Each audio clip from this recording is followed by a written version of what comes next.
Yo tout le monde, c'est le Bouzeux, j'espère que vous allez bien. On se retrouve pour une toute nouvelle vidéo. On vient de se poser avec Mathis en plein milieu de la campagne bretonne pour vous présenter ma voiture qui va me quitter d'ici quelques heures maintenant parce que c'est la fin de mon leasing. Tu sais quoi, un leasing c'est un espèce de prêt, c'est-à-dire que tu vas chez Mercedes, parce qu'en l'occurrence c'est une Mercedes, tu payes un loyer tous les mois, moi je paye avec ma boîte et au bout de 3 ans, soit tu l'achètes, soit tu la rends. C'est ce que j'ai fait et là je vais la rendre, ça fait 3 ans maintenant. Je l'ai commandé début 2019, là on est début 2022, c'est la fin. Donc là voici, classe A, 180D 2018-2019, enfin c'est le nouveau modèle. C'est vrai que là, en 3 ans, j'ai quand même changé mon style. Maintenant, je suis beaucoup plus fan de voitures et notamment de voitures anciennes. À l'époque, les voitures, j'étais plus en mode ça sert à me déplacer. Ok, j'aimerais bien avoir une belle voiture, mais c'est vraiment pour me déplacer et c'est pour ça que j'avais acheté ça à la base. Donc, on est sur le modèle le plus petit, le moins puissant de chez Mercedes, le 180D 1,6 litre avec un pack AMG des familles les gars. Alors là c'est que esthétique hein, parce que ça fait rien, ça va pas modifier ta vitesse. Avec devant les entrées d'air, la petite lame ici, sur la calandre, les petits trucs là, plastique, c'est vraiment pour le style quoi. Mais c'est vrai qu'elle a une belle gueule. En vrai Mathis, je sais pas ce que tu confirmes, elle a une petite gueule sympa. Les jantes, moi je voulais les jantes là à la base. Bon là elle est vraiment sale la voiture, mais faites pas attention. C'est les jantes que je trouve les plus belles chez Mercedes. Sur le côté, je pense qu'on a ça, ça va être l'option AMG, il y a moyen. Derrière, le petit cul, enfin le gros cul quand même, hein. Petit cul sympa. Avec ici, je sais pas, les sorties d'air. Ça, devant ces entrées, c'est les sorties. J'en sais rien, les pros, dites-moi. Enfin, des fausses, hein, ça c'est bouché, évidemment. Ici, on a 2 faux pots d'échappement. Pourquoi? Parce que le vrai, les gars, je vous le montre, il est là. Il est juste là. Ah, vous le voyez, les gars? Avec le petit diffuseur en mode voiture de sport quoi. Donc ça c'est pour l'extérieur de la voiture les gars, je sais pas trop quoi vous dire de plus. Elle a une petite ligne sympa en vrai la nouvelle classage, je trouve que c'est une belle voiture. Mais un peu cher. J'avoue que si j'avais su à l'époque que ça neuf, je l'ai prise, elle avait 4000 km, elle valait 38 000 €. C'est un petit peu cher quand même hein. Si le mois de maintenant était en 2019 là, j'aurais certainement pas acheté ça. Super. Allons voir l'intérieur, c'est parti. L'intérieur par contre, pas mal. Mathis, je sais pas ce que t'en penses. Mercedes de toute façon, en vrai, c'est ta fait quoi. Ouais, l'intérieur, on va pas se mentir que c'est quand même pas mal. Hop, je vous emmène avec moi les gars. On a du coup, attendez, je vais peut-être d'abord vous montrer comme ça. Donc les sièges, un peu stylé, rouge et noir, je trouvais ça vraiment stylé à l'époque. Le petit Mercedes ici, le petit AMG sur le tapis ici, 2 pédales hein, parce qu'on est sur une boîte automatique. Le petit volant avec les surpiqûres rouges là que je trouvais plutôt beau. Voilà. Le double écran tactile, ça c'est quand même très pratique. Voilà ici pour le compteur, voir les kilomètres, tout ça. Et ici pour gérer la musique, le GPS et tout quoi en fait. Et la température de la clim ou du chauffage. Les petites entrées d'air, quand il fait nuit tu peux choisir la couleur, mettre des couleurs rouge, vert, bleu, enfin tu mets ce que tu veux quoi. Avec une petite console centrale, le petit repose-poignet, changer les musiques, tout ça. Le petit accoudoir qui va s'ouvrir avec un truc pour recharger l'iPhone. En fait que j'ai fait passer au milieu parce qu'il passe. Quand je referme les deux et que je le mets au milieu, hop, ça passe. Du coup après quand mon iPhone est ici, hop, je peux le recharger. Ça c'est pratique. Derrière, on a quand même de la place. Ça c'est cool parce qu'on est quand même sur un véhicule compact hein. Mais on a de la place. Ah oui, c'est vrai. Bien vu Mathis. Les sièges chauffants. Siège chauffant, est-ce que toi c'est un kiff? Bah j'en ai pas, donc t'as jamais testé? Si en vrai c'est bien mais je sais pas, ça fait une sensation bizarre au fesses. Il y en a beaucoup qui disent ça, il y en a beaucoup qui sont contre parce qu'ils ont cette impression de s'être pissé dessus. Moi j'aime bien, mais il y en a beaucoup qui aiment pas. Donc voilà, il y a 2 écoles. Un siège réglable, tu peux aussi sauvegarder un réglage, tu vois. Si c'est pour toi, ta meuf, ton père, etc. Voilà, ça c'est cool. T'as même le son non? Ouais, c'était une option ça. Ouais, je sais pas c'est du son quoi ça. C'est quoi le logo les gars là? Mais je crois que c'est du bon son. Parce qu'en tout cas, quand j'ai la musique à fond là-dedans, c'est plutôt pas dégueu. Et l'avantage sur des compacts comme ça, c'est que le coffre est grand, regardez. Il y a de la place, mine de rien, tu vois. Tu mets 3 Harman. Là, tu mets 3 Harman largement. Non, mais je trouve que c'est cool. Quand t'as des trucs à transporter, voilà. Bon, par contre, il n'y a pas de truc pour t'appuyer, ça se ferme automatiquement. Là, faut prendre la poignée. Et on vient faire ça, voilà. Donc voilà, j'ai fait un petit peu le tour du véhicule. Là on a la trappe à essence avec la D-Blue parce qu'on est sur du diesel. Voilà, à l'époque je voulais un diesel parce que je voulais faire des kilomètres. Et à l'époque le diesel coûtait moins cher que l'essence, je sais pas si vous vous rappelez. C'était vraiment il y a 2 semaines. C'était à l'époque quoi.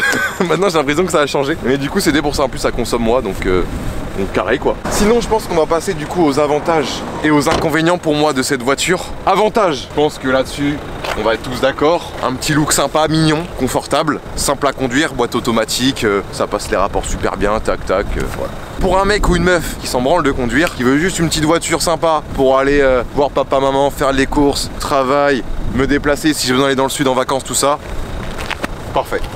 Par contre, forcément en 3 ans j'ai évolué. Maintenant je suis un peu plus fan de bagnole, de mécanique, tout ça. Et je vous avoue que là, déjà, un diesel, ça me fait chier maintenant. Je suis plus team essence. Les aides, oh la voiture, il y a beaucoup trop d'aides. Oh là, c'est une catastrophe ça. Tu veux tourner, elle t'empêche de tourner parce que t'as pas mis ton clignotant. Des fois tu tournes sans clignotant, forcément, quand t'as personne qui te suit, machin. C'est chiant. Quand tu rentres dans ton garage, tu fais un créneau, que tu te gares, elle fait que de biper, t'as l'impression qu'elle va exploser la bagnole. C'est beaucoup trop. Bon, il y a quand même le radar, enfin la caméra de recul. Ça, bon, j'avoue que c'est quand même pratique. Mais non, là, c'est trop. C'est beaucoup trop. Moi j'aime bien le rustique maintenant où c'est que toi et ta bagnole. C'est tout. Il y a rien d'autre. Rien d'autre. Rien d'autre. Petit inconvénient aussi, là on est sur une traction. Moi je vous avoue qu'avec BM je suis tombé amoureux des propulsions. C'est un style de conduite quand même différent, peut-être un peu plus dangereux sous la pluie, mais en général c'est vraiment trop bien. Donc là ouais, c'est pas incroyable. Le bruit du moteur. Là, je sais pas si vous avez entendu depuis le début, mais elle est démarrée. Elle est démarrée les gars. Ouais. Donc bah là oui, c'est pas un moteur qui fait rêver quoi. C'est pas le 6 cylindres Atmo d'une 328 IE36 quoi. Tu me casses les couilles. On est sur les modèles les moins puissants en diesel, on est sur un moteur Renault je crois de Trafic. Si je dis pas de conneries, en 1,6 litre. Après Renault, s'ils travaillent avec Mercedes, c'est qu'ils font des bons moteurs. Là-dessus on est tous d'accord. Mais bon, c'est pas ce moteur là qui va t'emmener en enfer, comme dirait JMK. Sinon en termes d'inconvénients, qu'est-ce qu'il y a d'autre? Bah tout ce qui va concerner la conduite de toute façon. Là on est en boîte auto, on a les palettes au volant, mais c'est histoire de dire qu'on a les palettes parce que bon, je t'en sers très peu. Mais maintenant je suis team boîte manuelle les gars. Team boîte manuelle ici. Manifestez-vous en commentaire, on est ensemble. Parce qu'il n'y a rien de mieux que de gérer toi-même tes vitesses quoi.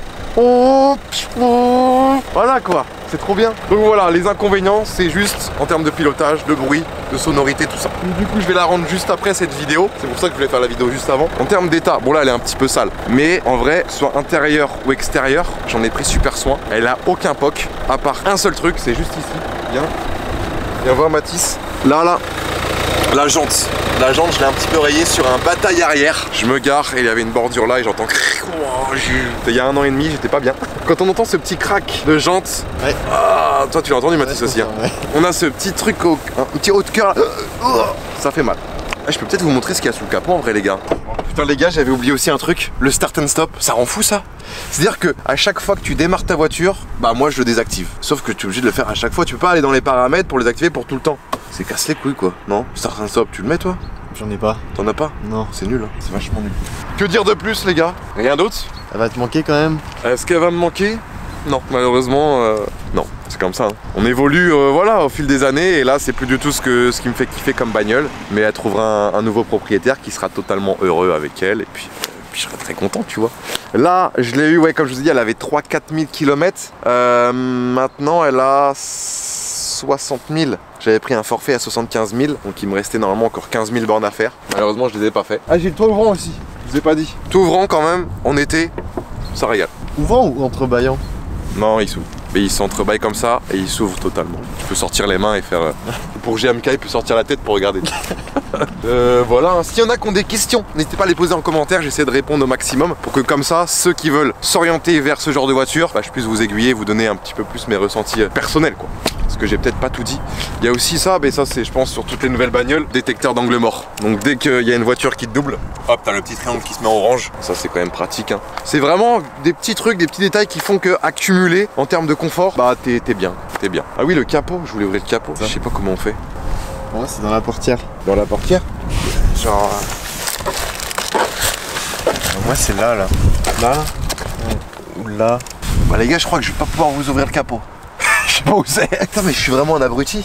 Les gars, j'ai trouvé. C'est juste là, il y a une petite trappe rouge. Hop là. Je suis vraiment dans le quand même. T'as jamais checké le niveau d'huile de tout le temps que tu l'as? C'est mon papy qui dédicace à lui. C'est pas fini. Un truc à tirer vers le haut normalement. Waouh! Putain, regardez-moi ce moteur là. Là, y a pas la signature du mec qui a construit le moteur bizarre. Ah bah ça c'est que sur les vrais AMG parce que moi j'ai le pack esthétique mais pas le moteur. Par contre, si tu veux, regarde. J'ai celui qui a posé le pare-brise. Tu sais que c'est pourquoi il y a cette signature, en tout cas on me l'a dit, je sais pas si c'est vrai. C'est pour éviter que tu changes ton pare-brise chez Carglass. Ah ouais. Comme ça tu dois le faire chez eux et tu payes plus cher. Tu payes à eux en plus. C'est intelligent. C'est Mercedes quoi. Donc là les gars, on part vite fait faire un petit tour avec le Gamos, vraiment 3 minutes. Puis voilà, c'est parti, tu viens Mathis. Ok, bah let's go. On démarre, il n'y a pas de clé, hein, c'est le Start Stop Engine, je sais pas quoi là. La boîte, elle est ici. La petite boîte là, le levier de machin là, il est ici. Voilà, c'est pas, c'est sur certains véhicules électriques, c'est comme ça là. Nous c'est sur un Komodo comme ça. Pourquoi pas hein. Ça va, t'es à l'aise? Du coup ouais, en termes de, bah forcément en termes d'accélération de 0 à 100, bah c'est pas forcément magnifique. Mais il y a de la reprise. C'est-à-dire que si t'es sur l'autoroute, la 4 voies, la rocade et que tu dois faire un dépassement, ça le fait. C'est pas comme sur les Dacia 90 chevaux où là c'est limite, tu vois. Là 116 chevaux, surtout que la boîte est quand même récente. Elle est bien travaillée, je pense, de la part de chez, je sais pas, Mercedes. Ça fait le taf. La direction c'est méga souple. Hein. Comme je le dis, les petites palettes au volant. Si je vois que la boîte elle s'excite un peu trop, qu'elle croit que je vais aller vite alors que je veux pas aller vite, hop, je mets un petit coup de moins ou un petit coup de plus. Tu vois, elle se met en manuel, enfin en séquentiel. Et après, si jamais je veux repasser en auto, hop, je rappuie sur D et là, elle repasse en auto. Voilà, c'est simple. De toute façon, j'ai pas beaucoup de trucs à vous dire en termes de pilotage. Hein. Ça se fait tout seul. Hein. Tu prends ta main gauche, tu la mets comme ça, ta main droite sur la coudoir et direction ce que tu veux. C'est vrai qu'il faut faire de la route, c'est quand même vraiment bien. Bah là oui, pour faire de la route, ouais, on en a fait pas mal hein, avec le doc quand on est dans le sud. En vrai, on prenait cette bagnole, ça roulait tout seul. Hein. Ça consomme pas trop, c'était pas trop gourmand. Tu sais pas à combien t'es?